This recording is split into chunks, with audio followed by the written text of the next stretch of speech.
réfléchis sur la doctrine de la Trinité et que je fais mon culte personnel, on voit ça partout dans la Bible, vraiment. Et j'ai l'impression des fois que nos lunettes, ou mes lunettes en tout cas, je vais parler pour moi, des fois, on les voit pas, mais c'est là, c'est presque, il faut presque s'efforcer de voir le Dieu trinitaire. C'est partout et il faut juste prendre attention, porter attention, c'est ça que je veux dire. On porte attention, nous, sur cette doctrine merveilleuse de la Trinité, une doctrine centrale et nécessaire pour la foi chrétienne. C'est normal que quand tu te convertis, tu comprends pas tout, tu places ta foi en Jésus, tu n'as pas tous les éléments, ça c'est normal, mais quelqu'un qui grandit dans sa foi veut apprendre à connaître le Dieu qui l'a sauvé, le Dieu qui l'a tant aimé, et on veut porter attention à ce Dieu dans sa personne, dans son œuvre. Ce Dieu trinitaire que nous avons. Et c'est impossible, il me semble, d'être un chrétien puis de ne pas croire dans la Trinité, dans le Dieu que la Bible nous présente, le Dieu de la Bible. Et spécifiquement, on a regardé ensemble et on poursuit cette réflexion sur la Trinité et sur la participation des trois membres de la Trinité, Père, Fils et Saint-Esprit, dans notre salut. La Trinité est à l'œuvre dans ton salut, dans mon salut. Et j'ai choisi un des plus beaux passages qui parle de la Trinité dans le Nouveau Testament, que j'ai lu juste avant le dernier chant, dans Éphésiens chapitre 1, les versets 1 à 14. Paul, après son introduction classique dans les versets 1 et 2, et d'habitude, Paul aime donner des compliments ou remercier Dieu pour l'Église. Ça, il va le faire dans les versets 15 et 16. D'habitude, il fait ça au tout début de ses lettres, mais spécialement ici, il fait ça à un autre endroit. Paul, il décide de faire une pause et d'éclater en louange. Il décide de prendre un temps dans une longue phrase, dans l'original, là, c'est 250 quelques mots ici, d'une traite, où Paul veut bénir Dieu, où Paul veut louer Dieu, où Paul veut s'arrêter et contempler la personne de Dieu. Cette phrase, dès le verset 3 et 4, nous présente l'éternité passée, et au verset 14, nous parle de l'héritage futur. Il y a vraiment cette idée de toute éternité, de l'éternité passée à l'éternité future. Dieu est digne de recevoir la louange et l'adoration de notre peuple. Et c'est pour ça que je suis tellement d'accord avec ce que Richard a dit, que tous les dimanches matin, toutes les fois que tu es dans ta voiture puis que tu chantes à l'Éternel, ou en famille quand tu chantes, ou moi j'essaie de chanter, pas trop faux, mais on essaie de chanter en famille, puis on loue le Seigneur, c'est un avant-goût du ciel. C'est un avant-goût d'une des choses qu'on va faire pour l'éternité, de louer, de célébrer la gloire de sa grâce. Et de louer Dieu. Paul ici va louer Dieu pour le cadeau incroyable du salut qui nous a été offert par ce Dieu trinitaire. Et l'application, déjà, on a parlé de ça la semaine dernière, l'emphase dans ton cœur, dans mon cœur, tu as été créé, j'ai été créé pour adorer le Dieu de l'univers, le Dieu créateur. On a été créé pour ça et ça devrait nourrir notre âme. Plus que de s'arrêter puis de toujours penser à qu'est-ce qu'on devrait faire ou pas faire, la première question, c'est est-ce que ça adore Dieu? Est-ce que ça glorifie Dieu? Est-ce que je suis passionné par la recherche de la gloire de Dieu dans ma propre vie, dans la vie de ceux qui m'entourent? Et donc, on a été créé pour adorer Dieu. Et il me semble que ce passage, même si tu pars d'ici, tu dois partir avec un cœur rempli, désirant adorer Dieu dans ta vie, dans ta famille. Et on adore Dieu dans les versets 3 à 14 à cause du salut qui a été planifié par le Père. On le voit dans les versets 3 à 6. On le voit ensuite dans les versets 7 à 12 que le salut nous a été procuré par le Fils. Et finalement, le salut nous est présenté, préservé, scellé par le Saint-Esprit dans les versets 13 et 14. Il y a ces refrains, on a parlé un peu de ça la semaine dernière. Paul rend ça un peu facile pour nous. Il ne le fait pas toujours comme ça, mais il revient avec des termes, les mêmes termes dans son cantique, si vous voulez, dans les versets 3 à 14. Il présente dans les versets 6, 12 et 14, le but c'est de célébrer la gloire de sa grâce. Célébrer la gloire de sa grâce. Et dans les versets 5, 9 et 11, il revient avec cette idée selon le bon plaisir de sa volonté. Donc, il y a vraiment cette idée d'un refrain, d'un cantique qui s'élève vers Dieu et qui est en trois sections trinitaires, Père, Fils et Saint-Esprit. Paul nous présente d'abord au verset 3 le Père. Le Père est celui qui reçoit la gloire et l'honneur dans ce passage. Et on a vu déjà que le Père est à l'origine de toutes les bénédictions que nous avons reçues. Quelles sont les bénédictions que vous avez reçues, que j'ai reçues cette semaine dans vos temps de prière, dans vos temps en famille, dans notre temps dans la cellule de prière? On aime compter les bienfaits de Dieu, rappeler les bénédictions de Dieu et prier, chercher à louer Dieu pour qui il est, ce qu'il fait dans nos vies. Et Paul va commencer à étaler devant nous les bénédictions. La première bénédiction qu'il présente au verset 4, c'est qu'avant la fondation du monde, l'apôtre Paul nous dit que nous avons été élus, nous avons été choisis. Dieu le Père nous a choisis. Ce n'est pas parce qu'il trouvait en nous de la beauté, de la bonté. Ce n'est pas parce qu'on est meilleur que d'autres. Bien au contraire. On est pareil. Notre capacité, notre intelligence est aussi limitée que celle de notre voisin. Mais Dieu nous a choisis, non pas à cause de nous, mais à cause de lui, pour lui, parce qu'il est la source. La source du salut se trouve en Dieu. Et c'est Dieu qui a choisi. C'est clair, Paul nous indique que le chef suprême de l'élection, c'est Dieu le Père. Ensuite, il rajoute logiquement, si Dieu t'a choisi avec un but au verset 5. Le but, c'est que toi et moi, on devienne des fils d'adoption, des filles d'adoption. Parce qu'il nous a prédestinés, il a choisi notre destin, il a planifié à l'avance dans notre vie, dans son amour. Il nous a adoptés dans la famille de Dieu. Nous avons un Père merveilleux. Nous avons un Père qui nous aime, un Père qui nous comble de son amour. Un Père qui veut nous montrer que l'adoption est centrale. Dans Romains chapitre 9, verset 4, Paul dit que le peuple d'adoption, c'était les Juifs, c'était Israël. Mais maintenant, dans le Nouveau Testament, nous voyons aussi le plan éternel du Père. Maintenant, le plan n'est pas seulement d'avoir choisi les Juifs, mais aussi d'avoir choisi l'Église, d'avoir adopté l'Église. C'est nous, l'Église. C'est nous que Dieu a choisis. Nous ne sommes pas les négligés. Nous sommes les brebis du bon berger. Nous ne sommes pas abandonnés, mais nous sommes la bien-aimée de l'époux. Nous ne sommes pas seuls, nous sommes membres de son corps.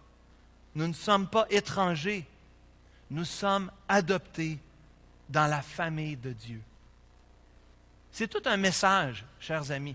Les gens présentent le christianisme. Quand les gens vont vous parler, quand vous vous demandez, tu es un chrétien, ça veut dire quoi? Et souvent, les gens vont associer à l'Église, qu'est-ce qu'on fait, qu'est-ce qu'on ne fait pas. Mais très peu de gens connaissent le Dieu de la Bible. C'est une de mes questions préférées quand je rencontre quelqu'un qui me dit qu'il connaît le message de la Bible. Je lui demande, est-ce que tu as déjà lu la Bible? Connais-tu ce que la Bible, sais-tu de quoi ça parle vraiment? Tu as peut-être une mauvaise impression du message de la parole de Dieu, du message de la Bible. Parce qu'en fait, la Bible, c'est une histoire d'amour. C'est l'histoire d'amour de Dieu. De Dieu pour lui-même, on va voir ça tantôt, mais aussi de Dieu pour nous. Nous avons un Père merveilleux et nous avons tout intérêt de parler de ce Père merveilleux que nous avons. Ce Père merveilleux, dans les versets 7 à 12, et c'est ça que je veux voir vraiment avec vous ce matin, c'est le Père a envoyé son Fils. Le Père a envoyé son Fils pour nous procurer le salut, pour qu'on puisse obtenir le salut. Si Dieu est l'architecte qui initie le plan merveilleux, le plan d'adoption du Père est exécuté par le Fils. Celui qui fait le travail, c'est le Fils. C'est le Fils qui accomplit le plan du Père. Et c'est quoi le plan? Il y en a qui, dès que je dis plan, il y en a qui commencent à dire c'est quoi le plan? Mon père m'a élevé, il faut avoir un plan. Il faut toujours avoir un plan. Si tu n'as pas de plan, c'est un plan pour échouer. Des messages qui vont rester dans ma tête. Je ne sais pas si c'est mon père, peut-être c'est M. Famille, ça, en tout cas. Il y a plusieurs personnes qui m'ont dit ça, un plan. C'est Luc, hein? C'est quoi le plan pour le bâtiment? C'est quoi le plan?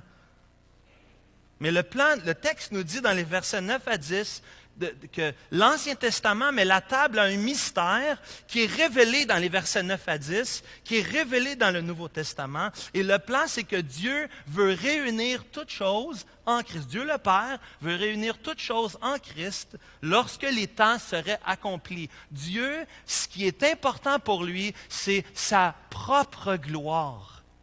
Pas d'amen? Dieu est intéressé par sa propre gloire. Puis nous, comme humains, c'est difficile parce que dès que quelqu'un cherche la gloire, nous, on pense que cette personne, elle est orgueilleuse, elle manque d'humilité. Mais Dieu est vraiment le centre de l'univers et il est digne de recevoir toute la gloire. Et c'est normal que son plan soit que la gloire, l'honneur lui reviennent. Et son plan, le plan du Père, c'est de placer Christ, Jésus le Fils, à la tête, lorsque toute chose serait accomplie. Le plan ultime de Dieu, nous dit Robert Leatham, c'est pour l'univers, c'est que Christ soit la tête, la seule et suprême autorité par-dessus les rachetés et par-dessus le nouveau monde. Parce que sachez bien qu'on a entendu ce matin, il y a les antéchrists dans 1 Jean chapitre 4. On sait que ce n'est pas terminé, le monde n'est pas terminé. Un jour, la page va se tourner. Un jour, nous serons dans cette nouvelle création, dans ce nouveau monde où Christ va régner suprême sur toutes choses. Ainsi, si Dieu est la source, on a dit que le Fils, c'est la sphère. C'est-à-dire que le Fils est le point focal, non seulement le moyen, mais aussi l'instrument ou l'agent par qui opèrent toutes ces choses. C'est non seulement le moyen, mais l'instrument, l'agent, le point focal. Nous voyons ici, regardez au verset 7, nous voyons ici, j'aimerais commencer en vous parlant un peu du Rédempteur que nous avons. Notre Rédempteur qui a pourvu en lui à notre rédemption. Le terme Rédempteur fait partie des termes légaux employés par Paul dans ses lettres. Paul a été très bien éduqué et sait nuancer le salut. Il sait l'expliquer avec plusieurs termes. Et il prend dans le Nouveau Testament 5 termes légaux qui reviennent pour nous aider à comprendre les ramifications de notre salut. 5 termes légaux, 2 qui ne sont pas dans ce texte. Le terme justification qu'on trouve dans Romains chapitre 3 qui nous dit qu'un pécheur peut être déclaré juste, de coupable, tu peux être déclaré juste par le salut. Le deuxième terme qu'on voit dans Romains 5 ou dans 2 Corinthiens 5, c'est le terme de la réconciliation, c'est-à-dire que nous étions des ennemis et nous sommes devenus des amis. C'est cette transaction qui passe. Mais il y a 3 termes sur 5 qu'on voit dans le passage dans Éphésiens chapitre 1. Au verset 5, on a déjà parlé de l'adoption, c'est-à-dire d'un orphelin, celui qui n'a pas de père et qui maintenant, de façon légale, a un père. L'étranger devient un fils. L'orphelin a maintenant un père. On a déjà vu ça au verset 5. Mais les 2 que je veux voir surtout avec vous ce matin, le 4e et le 5e, si vous voulez, donc justification, réconciliation, adoption. Mais ce matin, je veux surtout voir rédemption et rémission dans les versets 7. On les voit dans les deux parties du verset 7. L'idée de la rédemption, c'est un terme qu'on utilisait pour le rachat des esclaves. Oui, il y avait l'esclavage dans le temps de la Bible, pas l'esclavage comme on connaît ou qu'on a connu dans les dernières années en Amérique, c'est une forme très différente. Les gens ont tendance à lire l'histoire comme si c'était aujourd'hui, à cette époque-là. Ce n'est pas tout à fait pareil, mais quand même, cette idée de rédemption, de rachat d'un esclave, un esclave qui reçoit la liberté. L'idée de la rédemption, c'est que Dieu, le Père, par son Fils Jésus, nous a fait obtenir la rédemption, c'est-à-dire il nous a libérés de notre esclavage. Et finalement, l'autre terme, c'est la rémission ou pardon qu'on voit aussi au verset 7. Cette idée du pardon, c'est une personne qui aurait des dettes et pour laquelle on annule sa dette. Donc, il y a vraiment cette idée de paiement d'un prix, de racheter quelqu'un. Cette rédemption est accomplie par le Rédempteur, par Jésus, notre Rédempteur, qui a non seulement à la croix payé pour nos péchés passés, mais il a payé aussi pour nos péchés présents et futurs. Même à la croix, je n'existais pas encore. Et à la croix, lorsque Jésus a payé pour mes péchés, mon Rédempteur, il a même payé à l'avance pour les péchés que j'allais faire. Je n'existais pas, évidemment. Tout ça, c'est Jésus, notre Rédempteur, qui a tout payé par sa vie parfaite, par sa mort rédemptrice, par sa résurrection, son ascension. Il est notre Rédempteur. Il est celui qui a accompli parfaitement toute la loi. Ce que nous avons brisé, la loi que nous n'avons pas été capables d'obéir à maintes et maintes reprises, Christ l'a vécu parfaitement pour te racheter, pour me racheter, afin que nous puissions placer notre foi en lui, croire en Christ. Croire en Christ veut dire que le Rédempteur, Jésus, a accompli les commandements à ta place. Et quand Dieu te regarde d'une façon légale, tu es libéré de l'esclavage de ton péché. Tu es libre à l'égard du péché. Paul va utiliser ça dans d'autres textes pour montrer l'importance. On n'est pas attaché au péché, on est libre. Le péché n'a plus d'emprise sur nous. On lutte toujours avec notre nature pécheresse, mais il nous a rachetés pour nous libérer. Le péché n'a plus de contrôle sur nous. Le Père nous a choisis et en ce choix, lorsqu'il nous a choisis, il nous a donné aussi avec lui la vie en son Fils. La vie de son Fils, le Rédempteur, qui est venu sauver les élus que le Père avait choisis. Le Fils est venu pour ses brebis. Le Fils est venu, nous dit Luc 19, verset 10, le Fils de l'homme est venu pour sauver et chercher ceux qui étaient perdus, ceux que Dieu avait choisis. Et nous avons tellement besoin d'un Rédempteur parce que, deuxièmement, au verset 7, vous allez voir, oui, il y a le Rédempteur en lui, mais il y a le nous. Il y a le nous ici au verset 7, nous ou le vous dans le texte. De qui ça parle? Ça parle de nous, ça parle de notre état. Notre état à nous, nous qui avions tellement besoin d'un Rédempteur.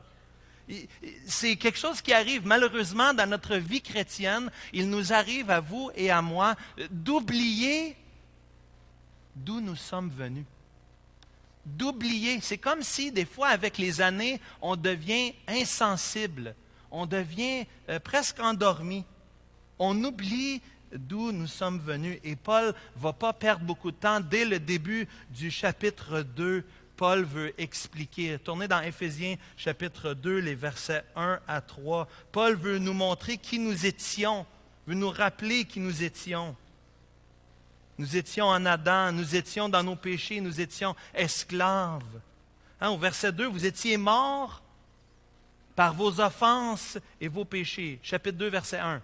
Vous étiez morts par vos offenses et par vos péchés, dans lesquels vous marchiez autrefois selon le train de ce monde, selon le prince de la puissance de l'air, de l'esprit qui agit maintenant dans les fils de la rébellion. Nous tous aussi, nous étions de leur nombre, et nous vivions autrefois selon les convoitises de notre chair, accomplissant les volontés de la chair et de nos pensées, et nous étions par nature des enfants de colère comme les autres. Puis plus tard, tournez le chapitre suivant, au chapitre 4, peut-être la page suivante, 2 chapitres après, chapitre 4, verset 17. Voici ce que je dis, ce que je déclare dans le Seigneur, c'est que vous ne devez plus marcher comme les païens, verset 17, qui marchent selon la vanité de leurs pensées, qui ont l'intelligence obscurcie, qui sont étrangers à la vie de Dieu à cause de l'ignorance qui est en eux, à cause de l'endurcissement de leur cœur. Paul veut pas que tu oublies que la louange, la bénédiction, qu'on peut louer le Seigneur pour ce si grand salut que nous avons reçu à cause de l'élection du Père, à cause de l'œuvre rédemptrice du Fils. Paul ne veut pas qu'on oublie d'où on vient. Et dans cette lettre, d'habitude la lettre était lue d'une traite, nous on la découpe en plus petites sections, mais dans cette lettre, les chrétiens qui étaient à Éphèse ou dans la région auraient sans doute lu en même temps et auraient eu en pensée cette ancienne vie, leur ancienne vie. Dieu est venu nous sauver de notre péché. Dieu est venu nous sauver de notre esclavage au péché. Les gens aiment dire aujourd'hui qu'ils sont libres. On aime, s'il y a quelque chose que le Nord-Américain aime, c'est la liberté de se déplacer, la liberté d'avoir une maison ou d'avoir un appartement, d'avoir un travail, de se déplacer en sécurité. Et combien on aime penser qu'on est libre, qu'on contrôle notre vie, mais plus on étudie les gens, plus on voit une forme d'esclavage.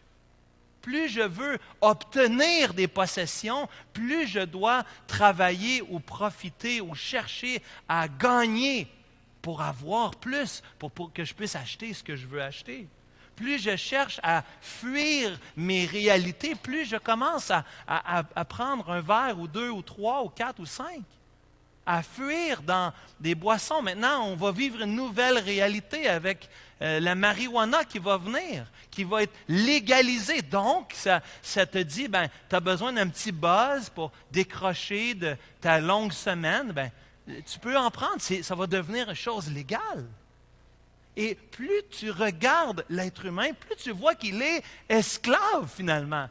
Et sont-ils vraiment libres? Sommes-nous vraiment libres? Nous sommes libres en Christ. Il nous a libérés de l'esclavage de notre péché qui nous menait nulle part. Le monde dans lequel nous vivons aime nous donner, nous présenter l'illusion de la liberté. Mais en fait, on n'est pas libre. J'ai regardé l'autre jour avec mes enfants, on regardait l'histoire de Pinocchio. Je ne sais pas si vous vous souvenez de ce petit film. Et avec les garçons qui vont sur l'île, qui pensent avoir la liberté. Puis là, ils deviennent les oreilles, puis vous connaissez un peu peut-être l'histoire. Je ne suis pas sûr de vous dire d'aller voir Pinocchio cet après-midi, mais bref, avec la sieste, peut-être vous allez en prendre un petit bout. Cette image, cette illusion de la liberté. Et la rédemption, le terme qu'on voit dans Éphésiens chapitre 1, verset 7, qui nous est acquis par le Fils Jésus, cette rédemption, c'est de relâcher les esclaves, des prisonniers relâchés. Nous étions esclaves de notre péché et Christ nous a rachetés, nous a libérés de notre esclavage. Amen. Gloire à Dieu. On devrait louer Dieu pour ça. Louons-le. Paul fait cette description de cet nouvel état que nous avons. On est dans Éphésiens 2. Retournez juste la page avant dans Éphésiens 2. Éphésiens 2, l'auteur veut nous montrer aussi la transition. Oui, autrefois, versets 1 à 3, mais maintenant au verset 4, et mais maintenant encore au verset 13, dans Éphésiens chapitre 2. Mais maintenant, en Jésus-Christ, vous qui étiez jadis éloignés, vous vous êtes rapprochés par le sang de Christ. Car il est notre paix. Lui qui des deux n'en a fait qu'un et qui a renversé le mur de séparation, l'inimitié. Paul continue, il y a plusieurs autres éléments au chapitre 3, chapitre 5 encore, cette idée que Dieu, on a notre ancienne vie, maintenant nous avons cette nouvelle vie. cette nouvelle vie de racheter, où nous ne sommes plus esclaves de notre péché, où nous sommes libres, libres pour servir Dieu. Un classique qu'on ne peut pas manquer, c'est Romains 3, que vous connaissez, « Car tous ont péché, sont privés de la gloire de Dieu, et ils sont gratuitement justifiés. » On ne lit souvent pas jusqu'à la fin, hein? Ils sont gratuitement justifiés par sa grâce, par le moyen de la rédemption qui est en Jésus-Christ. En sous-entendant notre ancien état naturel, sans rédemption, Paul va ainsi ajouter que la rédemption a coûté cher. Regardez le prix de la rédemption. Parce qu'on aime dire que le salut, c'est gratuit. Puis c'est vrai qu'on doit dire ça à quelqu'un. Tu peux recevoir le cadeau gratuit. Éphésiens 2, 8 à 10. Oui, tu peux recevoir ce cadeau. Tout à fait, c'est gratuit pour nous, mais ce n'est pas gratuit. Vous comprenez? Ce qu'on a chanté ce matin, c'est gratuit pour nous, mais ça l'a coûté très cher au Seigneur Jésus. La rédemption est venue à un prix très élevé au verset 7. Un prix très élevé. La rédemption est venue par le sang de Jésus. C'est une métonymie. Ce que ça veut dire, c'est une métaphore. Une métaphore, une figure de style qui remplace un concept avec un autre, avec lequel il est en rapport en sous-entendant un lien logique. Par son sang, ça veut dire, autrement dit, par sa mort. Par sa mort. Ça a coûté sa vie. Dans 1 Pierre, chapitre 1, on voit cette même idée, pas besoin d'y tourner, cette même idée où, sachant que ce n'est pas par des choses périssables, que de l'argent ou de l'or, que vous avez été rachetés de la vaine manière de vivre, que vous aviez hérité de vos pères, mais par le sang précieux de Christ, comme d'un agneau sans défaut et sans tache, prédestiné avant la fondation du monde et manifesté à la fin des temps à cause de vous. Pierre reprend cette même idée, le sang de Jésus, sa vie sacrifiée, son sang est précieux, chers amis. Ça l'a coûté cher. On a été rachetés à un grand prix. Pas d'amen? On a été rachetés à un grand prix. Dieu prend le péché au sérieux. C'est pas vrai, c'est un autre mensonge que c'est pas grave. Non, c'est très grave. Ton péché, mon péché, c'est très grave. On n'a pas à banaliser le péché. Le Dieu trinitaire prend le péché très au sérieux. Il n'est pas tolérant. C'est pas genre, c'est pas trop grave. On entend ça aujourd'hui. C'est pas trop grave. Tout le monde le fait. Hein? Mes amis de hockey, ils disent, écoute, si toi t'es pécheur, nous autres, on est quoi? Hein? C'est ça qu'ils me disent. Mais je dis, on est tous, j'ai la même nature que toi. Je la confirme, ma nature, par les mêmes gestes, les mêmes comportements, des mêmes attitudes. Non, mais c'est pas trop grave. De toute façon, si tout le monde s'en va en enfer, c'est pas grave. On va tous être en même place. Hein? Le raisonnement est tellement illogique. Mais la Bible présente un Dieu d'amour, un Dieu de compassion, un Dieu qui veut t'adopter dans sa famille, mais un Dieu aussi qui a des principes. Un Dieu qui n'est pas bonasse, un Dieu qui prend au sérieux le péché, un Dieu saint, saint, saint, 3 fois saint, qui dit, te racheter, je dois te racheter avec ce qui vaut le plus pour moi. Le Père envoie ce qu'il a de plus important, ce qui a le plus de valeur pour lui. Il envoie son Fils. Et certains ici pourraient se poser la question, mais pourquoi le sang des boucs dans l'Ancien Testament, le sang des agneaux, le sang des brebis, pourquoi ce n'est pas assez? Tout au long de l'Ancien Testament, on offrait des sacrifices. On offrait des sacrifices avec le but de couvrir le péché du peuple. Dans Hébreux 9, on a déjà étudié Hébreux 9 ensemble. Presque tout, d'après la loi, est purifié avec du sang. Et sans effusion de sang, il n'y a pas de pardon. Ben, pourquoi le sang des boucs n'était pas suffisant? Le sang des agneaux, le sang des brebis. Pourquoi c'était passé? Pourquoi ne pas juste continuer dans la nouvelle alliance avec le sang des agneaux? Puis de même, nos péchés seraient couverts. Pourquoi pas? Et l'auteur aux Hébreux nous rappelle que le souvenir des péchés dans Hébreux 10 est renouvelé chaque année par ces sacrifices, car il est impossible que le sang des taureaux et des boucs ôte les péchés. Le sacrifice de l'Ancien Testament préfigure quelque chose de plus grand, quelque chose de meilleur. Et l'illustration, c'est celle de celui qui va au magasin. Tu vas au magasin, je ne te donne pas de nom, mais tu peux penser au magasin de ton choix. Et tu vas au magasin et tu sors avec un objet sans avoir payé. Parce que tu as payé avec ta carte de crédit. Mais tu dis, j'ai payé avec ma carte, mais techniquement, tu n'as pas payé encore. Tu sors du magasin, morceau de plastique, petite feuille de papier, un petit reçu, preuve, et avec l'objet que tu veux. Et tu sors du magasin. Et pourtant, le gardien de sécurité ne t'arrête pas. Le gardien de sécurité ne dit pas « Hey, tu n'as pas payé, tu n'as pas le droit de sortir ». Le gardien de sécurité te laisse sortir. Parce qu'il y a une entente. Tu es obligé à faire un paiement futur. Les sacrifices de l'Ancien Testament, c'était des sacrifices sur la carte de crédit. Dieu a inventé la carte de crédit. Je ne suis pas sûr que j'irai jusque-là. Là. Il y en a qui sont contents d'entendre ça. Dieu n'est pas pour les dettes, là. C'est pas ça que je suis en train de dire. Venez pas me voir après, je vais vous le dire non tout de suite, OK? Mais le principe d'un paiement, mais qui n'était pas complet, qui est un paiement qui est à venir. Tu n'as pas encore payé tant que tu ne paies pas ton relevé à la fin du mois. Le paiement n'est pas encore fait. Les sacrifices de l'Ancien Testament, c'est la même chose.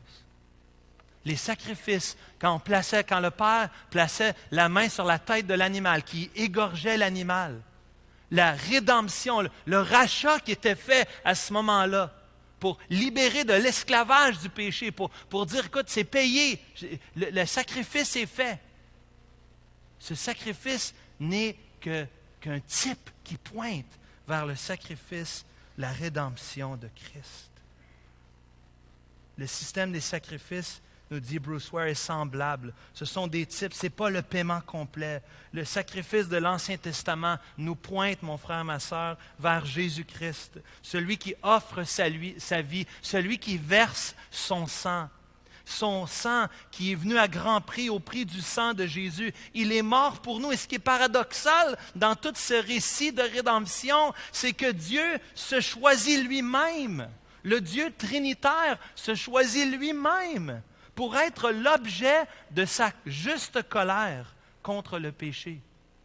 Dieu se choisit lui-même. Dieu, le Dieu trinitaire, le Père, dans son plan merveilleux, dit la seule personne qui pourrait payer la dette du péché, ce n'est pas un être humain pécheur, c'est celui qu'on a vu la semaine dernière à l'école du dimanche. C'est Jésus qui a les deux unions, l'union hypostatique, le Dieu homme infini, le Dieu qui est 100%, l'homme qui est 100% Dieu et 100% homme. C'est Jésus, notre Rédempteur. Notre Rédempteur, il a pris ta place, il a pris ma place pour nous libérer de l'esclavage du péché. Et ma question pour toi, est-ce que tu crois vraiment que Jésus est mort pour toi? Peut-être tu es venu ce matin, juste les cantiques, c'était hyper clair.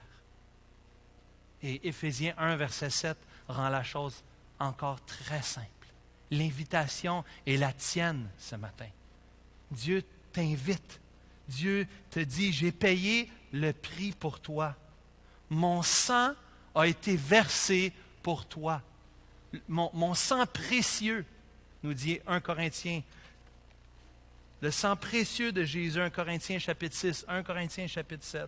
Le sang précieux de Jésus a été versé, sacrifié pour toi. Pourquoi attendre de recevoir le cadeau de la vie éternelle, que ton esclavage soit tombe à la liberté et la libération.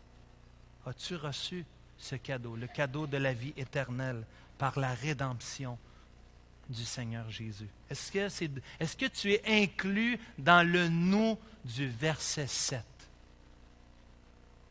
Cher ami, c'est à toi aujourd'hui.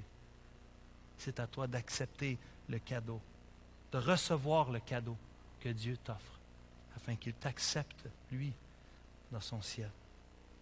Le résultat ici, le résultat dans le texte, c'est la rémission, c'est le pardon. Rémission, pardon, ce sont des synonymes ici. Dans la deuxième portion du verset 7, le rachat, le pardon, c'est-à-dire que le résultat, c'est que nous avons un accès auprès du Père céleste. Horner dit que la rédemption, c'est la cause et le pardon, la rémission, c'est l'effet. Le sang de Jésus, le sang que Jésus a versé, et Dieu a donc cancellé ou pardonné la juste punition de nos péchés. Nous sommes devenus libres de toute obligation. Nous avons obtenu la rémission des péchés, ou autrement dit, le pardon de nos offenses. Et c'est tellement un sentiment libérateur. On se sent tellement libre. Rappelle-toi du jour de ta conversion, mon ami. Rappelle-toi de la journée où tu as réalisé, où que le Saint-Esprit, on va voir ça la semaine prochaine, a enlevé les écailles de tes yeux, où le Saint-Esprit est venu sceller dans ton cœur, où tu as réalisé, tu as compris, tu as saisi tout ce que Jésus avait fait et la signification pour ta vie, où tu as été libéré, où tu as vécu et tu as eu ce sentiment d'être pardonné. J'ai été pardonné. Quel sentiment qui nous pousse à louer Dieu. Semaine prochaine, on va prendre le repas du Seigneur. Matthieu 26, verset 28 nous dit, « Ceci est mon sang, le sang de l'Alliance, qui est répandu pour plusieurs, pour la rémission, pour le pardon des péchés. » La semaine prochaine, on va prendre le repas du Seigneur en pensant à ce pardon que nous avons obtenu. Notre dette est payée, le travail est accompli, tétélestai. La dette est cancellée. Et cela nous vient à cause de la richesse de sa grâce, que nous avons obtenu le pardon des péchés. Et c'est pour ça qu'on peut dire qu'il n'y a plus aucune condamnation pour ceux qui sont en Jésus-Christ. Je ne suis pas condamné, je suis pardonné. La rédemption m'a donné la rémission, le pardon, la liberté par rapport au péché. Jésus a accompli, oui, je le disais tantôt, cette loi que nous avions brisée. Et en plaçant notre foi en lui, en plaçant notre confiance, en disant, je crois que tu es mort pour mes péchés et je crois que tu m'as pardonné, nous obtenons la vie éternelle. Nous avons un grand Dieu, digne de louange, ce Dieu qui nous procure le pardon, ce Dieu qui nous a choisis, ce Dieu qui nous a élus avant la fondation du monde, ce Dieu qui nous a prédestinés, ce Dieu qui nous a rachetés, ce Dieu qui nous a pardonnés. Et c'est fascinant ici dans ce passage comment le Fils vient accomplir la volonté du Père. Certains vont séparer, vont dire que le Père a élu certaines personnes, mais que Jésus est mort pour tous. Et ils vont mettre les passages, les opposer l'un à l'autre. Mais l'étude de la Trinité nous montre qu'on ne peut pas séparer la volonté du Père et la volonté du Fils. On ne peut pas faire ça. C'est Jésus qui a dit, moi et le Père, nous sommes un. Moi et le Père, nous sommes un. Le Fils et le Père ont le même but. Le but est de sauver les élus. Et le Fils est venu pour mourir pour ceux que le Père avait choisis. Ils ont le même objectif. La divinité n'est pas fractionnée. Trinité ne veut pas dire division ou de pensée différente. Ils sont la même essence, ils sont de la même nature, ils sont une personne. Ils travaillent parfaitement ensemble, sans faillir en rien. Le Père choisit ceux-ci, le Fils meurt pour d'autres. Est-ce que ça fonctionnerait comme ça? Est-ce que ça donnerait gloire? Retourner dans Éphésiens 1, 3, 14, avec l'emphase sur la gloire de sa grâce. Est-ce que ça glorifierait Dieu le Père s'il en avait choisi certains et que Jésus en avait sauvé d'autres? Ça ne donnerait pas la gloire à Dieu. Au contraire, la richesse de sa grâce est manifestée. On l'a chanté, inépuisable est ta grâce, mon Jésus. Oui, le cadeau que tu nous as offert par ta rédemption, tu nous as offert le pardon de nos péchés. Et je trouve ce passage tellement fantastique parce qu'il y a cette idée de grandeur, cette idée de majesté, cette idée de générosité. Regardez au verset 3, toute bénédiction. Au verset 7, la richesse. Au verset 8, abondamment. Encore toute espèce de sagesse au verset 9. Toute chose au verset 10. Partout au verset 10 dans les cieux et sur la terre. Il y a vraiment cette idée que seulement Dieu pourrait faire. Les mots ici, nous dit O'Brien, les mots sont difficilement adéquats pour décrire la nature inépuisable de la générosité divine, trinitaire. Dieu est tellement généreux. Dieu est tellement bon. Mon frère, ma soeur, pars d'ici aujourd'hui dans ton cœur en disant à tes enfants, Dieu est tellement bon. Dieu m'a tellement béni. Regarde comment il m'a béni. Il m'a sauvé. Il m'a pardonné. Le Père m'a choisi. Le Fils est vraiment allé à la croix pour moi. Il a été attaché à la croix pour moi, on a chanté. Et nous voyons ici un amour comme nul autre. Et je veux terminer ce matin en remontant au verset 6. Parce que tout ce qui se passe ici, l'enjeu trinitaire est fantastique. Oui, le Père nous a choisis. Oui, le Fils est venu mourir pour nous racheter, pour nous pardonner. Mais nous avons un petit clin d'œil ici au verset 6 de la relation entre les membres de la Trinité. Au verset 6, nous voyons que oui, c'est pour la louange de la gloire de sa grâce qu'il nous a accordé en son bien-aimé.